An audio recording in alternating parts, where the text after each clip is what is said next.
Because we do see patients who seem to be at the receiving end of the wrong end of fate. How do you explain a patient going in a bus, sitting on the fifth seat in the center? Nobody in the front four seats get injured, nobody behind him, but he gets grievously injured.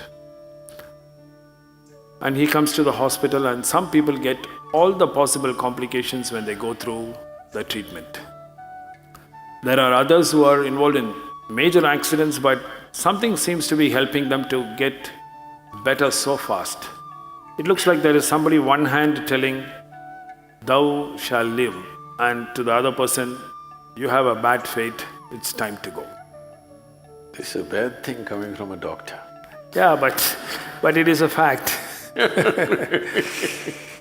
We won't tell anybody. See, what you call as physical dimension of life is a mechanical process.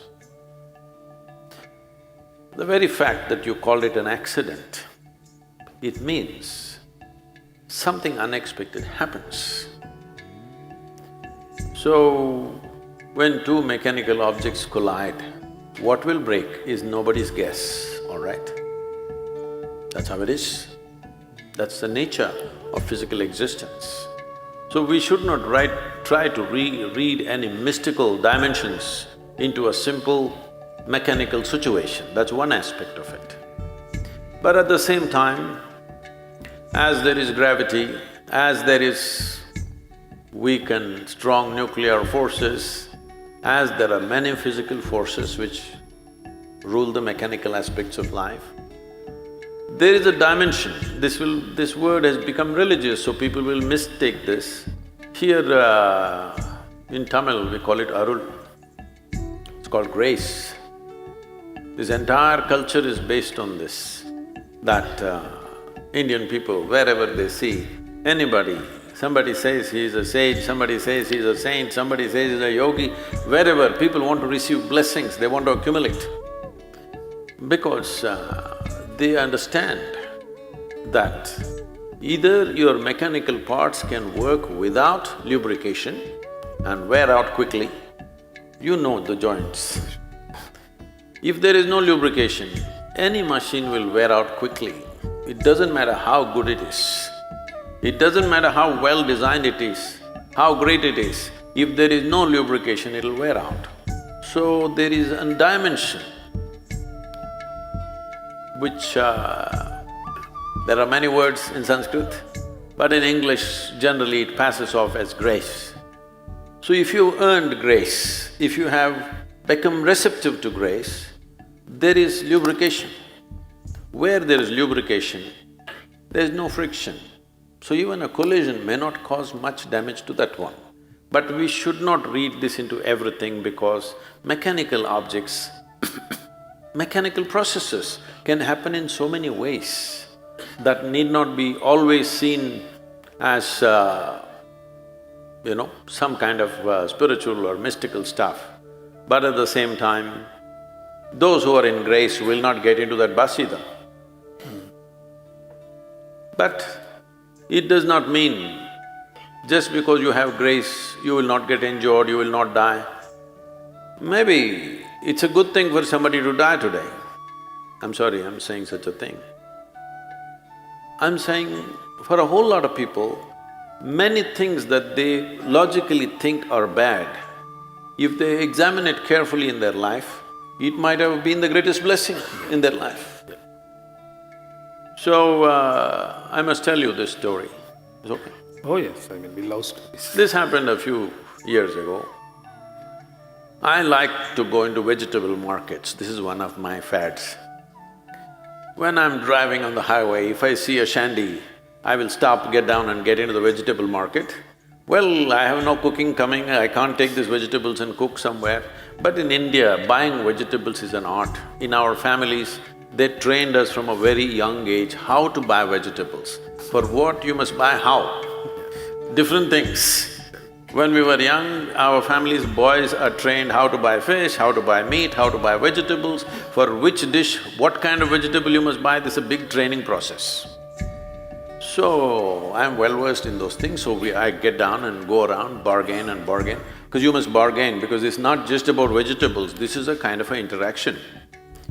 So I bargain everything. When they come down to my prayer price, I just give them the money, not take the vegetables and go on, because I have not come there for vegetables, I've just come for the experience. Just trying my skills. So, one day I went in Bangalore city into a vegetable market.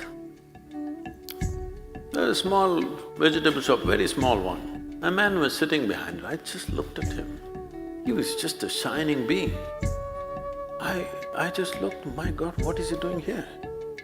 Then he turned and looked at me, our eyes got locked. And I just looked at him and he burst out laughing.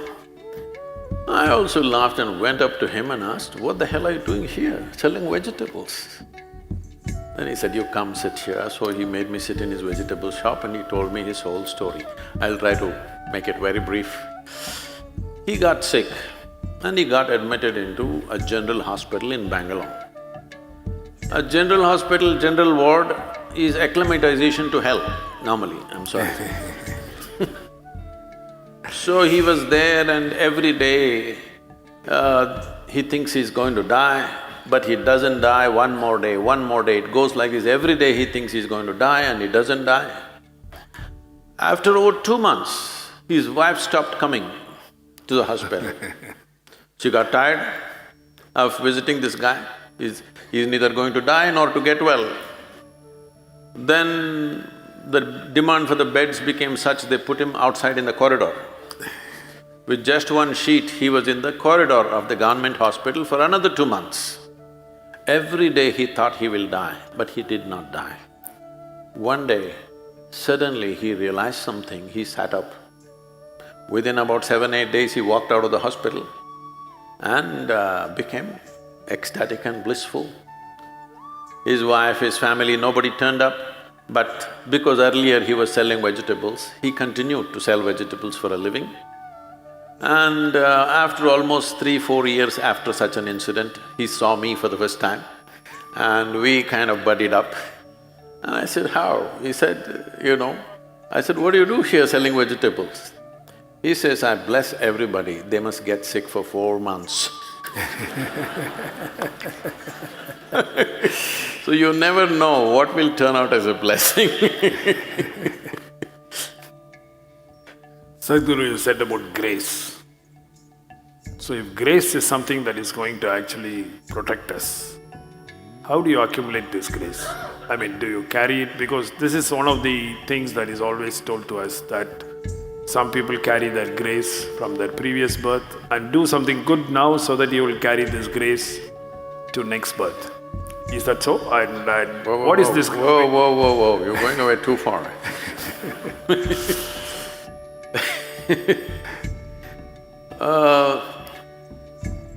See, grace is available to everybody. It's like sunlight. Sunlight is available to everybody, but only those who open their eyes will see.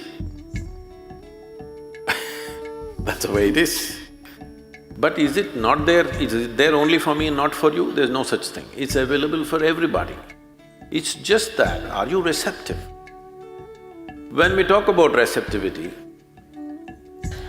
see, the entire process of yoga, the word yoga itself means this. The word yoga means union. Union means what? Right now in most people's experience, it is me versus universe. This is how people are experiencing life. Otherwise, why continuous anxiety, fear? They think they are fighting for their life all the time. Why? They're fighting the whole universe. Individual and the universal. Being in competition with the universe is a stupid thing to do. Hello? No? It's a bad competition to get into. Hello, you must show some sign of life, otherwise I'll have doubts. Hello? Yes. What will you do if your patient… What will you do? He has to show some sign of life, isn't it?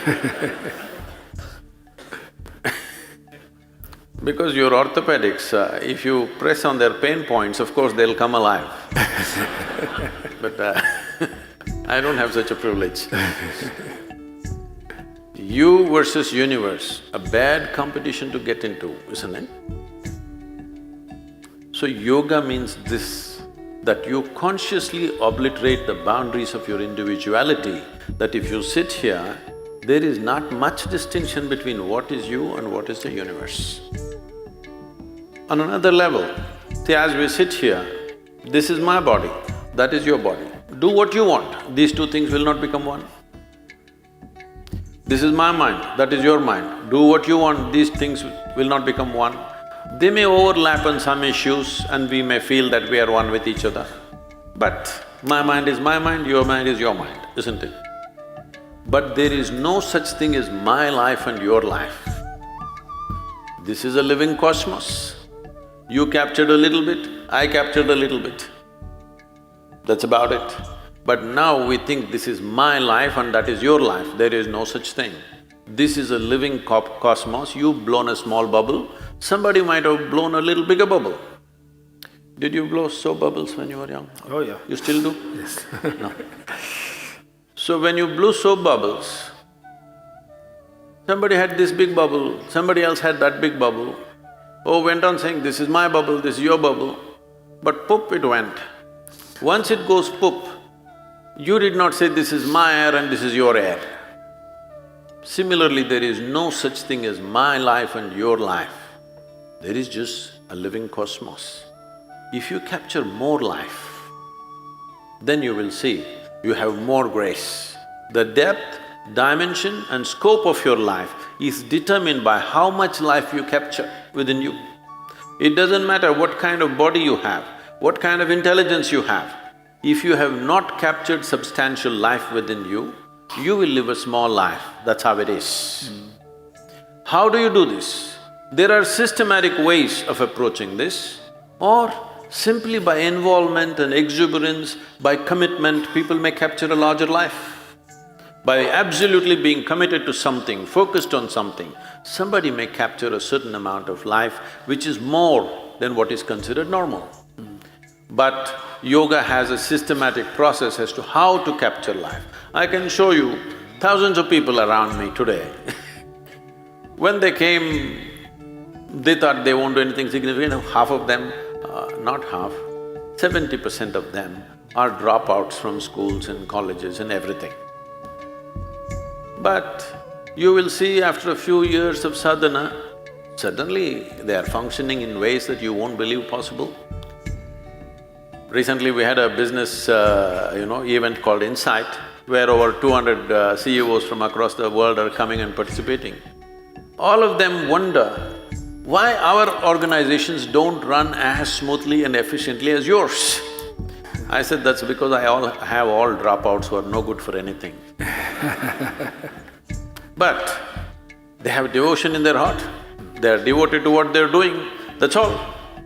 Because they're absolutely devoted to what they are doing, they may not be MBAs, they may not be from IITs and IIMs, they're simple people, but because they're absolutely devoted, they do wonderful things. So, the question is, how much life have you captured? Always people keep wondering, oh, that guy is not as smart as me, how come he's more successful? This is going on in a whole lot of people's minds who think they are smart. Yes, always. Why is that guy more successful than me? I am smarter than him.